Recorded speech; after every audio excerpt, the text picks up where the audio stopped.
name is Noah. Welcome to our PhoneDog.com video. You know, recently I saw a YouTube comment where somebody said something like, man, I hate it how, or maybe it was a comment in somebody else's video where they said, at least you don't say, hey, what's up, at the beginning of one of your videos.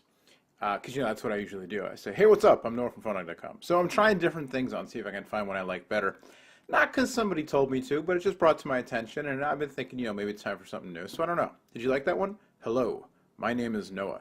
This is a PhoneDog.com video. I don't know. Well, I'll try a few more. We'll see. This is the LG eXpo. Windows Mobile 6.5 smartphone from LG and AT&T, powered by the almighty Qualcomm Snapdragon processor. You might have heard of it because it's the phone, or the processor rather, in what Google's calling their superphone. So if the Nexus 1 is a superphone and the eXpo has the same chip inside, doesn't that make the eXpo a superphone also? I don't know. I don't know. I'm not a PR person. I don't make these things up. But the LG eXpo, Windows Mobile 6.5, it does have a Snapdragon processor. Not doing an unboxing. I've had this phone for a couple weeks. This isn't a full review because I have not had the chance to really fully test it out yet.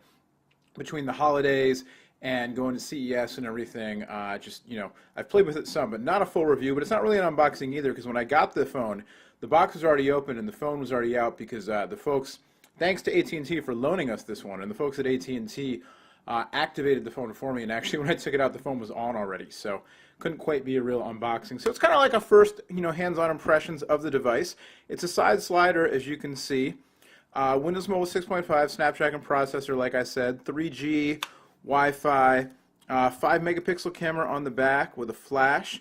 It's got this crazy fingerprint scanner / optical D-pad on the front. So, you know, it kind of functions as a D-pad, but then it's also a fingerprint scanner that you can do things with. Kind of crazy. So we can, let's see, we can go through, we can use it to kind of scroll through things. And actually as a D-pad, it's pretty bad. You can't get very precise with it.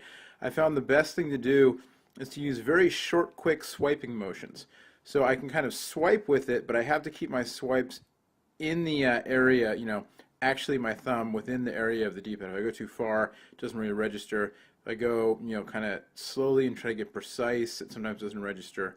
Although I don't know, I'm getting the hang of it. But, and then up and down is kind of tough.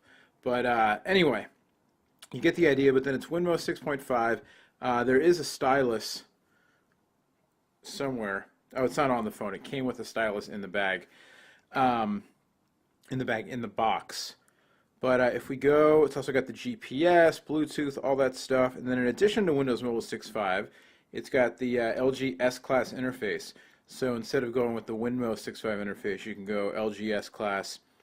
And you know, you can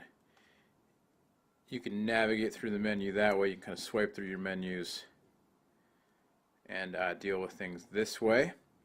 Little weather application. Here's your fingerprint sensor, and you know, you can set the motion sensitivity and the turbo scrolling speed and that kind of stuff.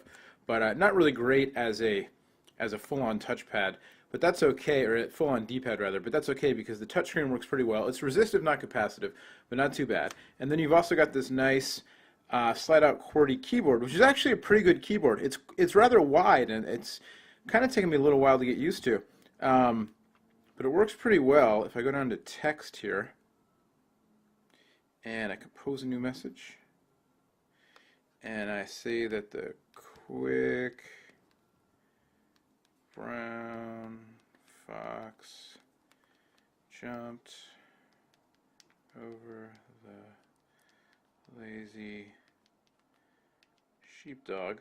It's got a chiclet style action, but pretty good. The one thing that's a little kind of throwing me off is that the space bar, it's interesting because it's centered as far as the keyboard goes, but it's offset relative to the screen, because the screen is, you know, sort of offset to the left relative to the whole width of the keyboard, and then the space bar, you know, being in the middle of the keyboard, is then a little bit right to the center of the screen.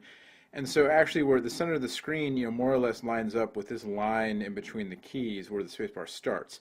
So honestly, to a normal person, probably not a big deal. To me, because I'm constantly using, you know, I have right here outside the frame of the video, I have 5 phones.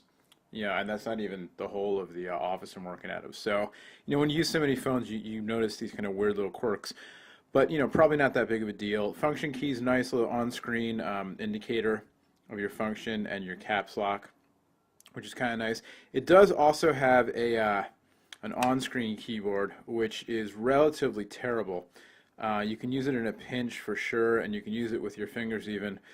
But really not all that great for quick texting and that kind of thing. So then beyond the S-Class interface that I showed you on the menus, you can also turn on in the Today menu. They've got this thing called LG Idles, and so I set the Today screen to LG Idles, and now we've got this whole tutorial showing me how the LG user interface works. And so basically what you've got, we'll get rid of this. Stop. Is you've got almost like an HTC Sense or SPB Mobile Shell type UI laid over Windows Mobile 6.5. So you've got widgets down on the bottom here. So you've got a little weather widget. I need to change that. I'm not actually in New York, but that's okay.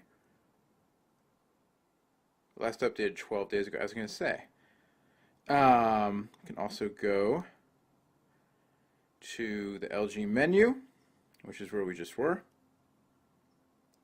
We can go to scroll through favorite contacts, favorite multimedia, messaging, email. So if we click through and we go to the inbox, we get down to Windows Mobile email. So, like HTC Sense, there's only kind of so far it goes. You can set up a shortcut menu. So we can add a shortcut there. We'll add a shortcut to AT&T Navigator. Now we've got an extra shortcut. So kind of a nice little implementation, making things a little bit more useful than the standard, or I should say a little bit different than the standard Windows Mobile home screen. And the widgets, arguably more useful. I don't want to say more useful, arguably more useful. But it works pretty well, although I just I swiped when I shouldn't have swiped.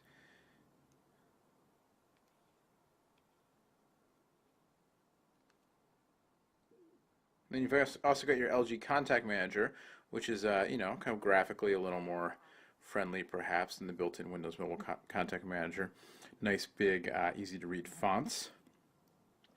And there you go. So some customizations on the standard Windows Mobile 6.5, courtesy of the folks at LG. And you can swipe through. You see the 3 home screens on top.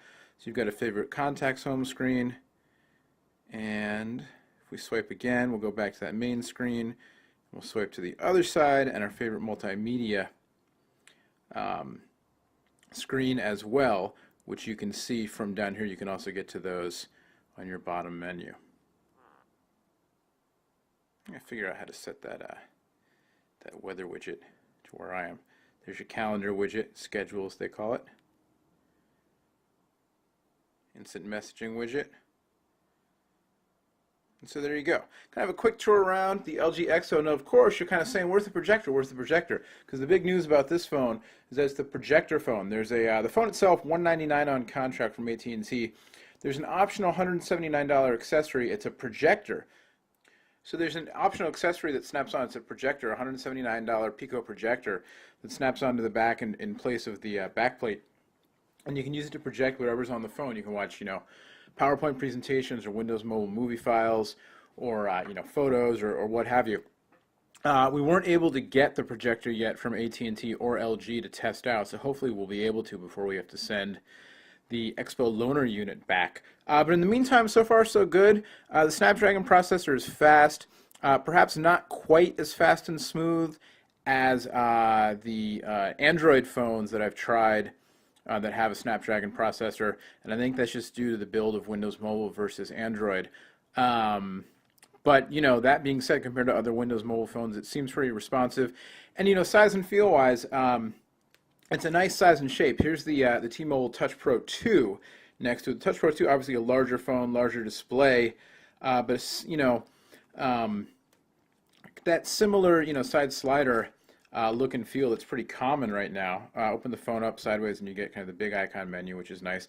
The Touch Pro 2 obviously tilts. The XP doesn't. The keyboard, though, even though it's not a 5-row keyboard, it's only a 4-row keyboard, and it's not offset, you still get nice big buttons on the eXpo like you do on the much larger Touch Pro 2. And I'm just showing this to illustrate. Touch Pro 2 is at the top of my list of business smartphones for 2009 and all its different incarnations. It's called the Tilt 2 on AT&T, just didn't have that one handy. But I think, looking at a Windows Mobile-based business phone, the eXpo definitely, is right up there. Got to put it through more testing, but it's a little bit smaller, a little smaller screen. I don't think you get Opera Mobile pre-installed. You can install it yourself, but it's more compact, which is really nice. And then it's also got a solid keyboard, and then obviously that fast Snapdragon processor, which hopefully, they'll be able to squeeze more performance out of as they optimize code or maybe even release Windows 7. Otherwise, on the device, the other thing is that you don't get a 3.5mm headphone jack. You get proprietary, or not proprietary, but micro USB based headphone, which is kind of too bad. I would have liked to see a regular headphone jack. At this point in the game, really no reason not to. Otherwise, you've got your, like I said, your dual mode headphone and charging accessory port on top, micro USB, your power lock switch. On the other side, you've got 2 dedicated shortcut buttons, micro SD card slot. I should take the film off of this. I still have the protective film on. On the back, there's your 5-megapixel camera. And on the other side, a rocker switch, little lanyard hole there. There it is. And then on the front, you've got call cancel buttons, a back button, and then that fingerprint scanner optical D-pad doohickey. So there you go. It's a first look, not an unboxing, but kind of a hands-on, not quite a review, kind of first impressions of the LG eXpo Windows Mobile 6.5 smartphone for AT&T with LG's own S-Class UI running on top of Windows 6.5. Give it a little bit of a different look. $199 on contract direct from AT&T. If you look around, you might be able to find it cheaper. I don't know. You know how to use the internet, so go find it.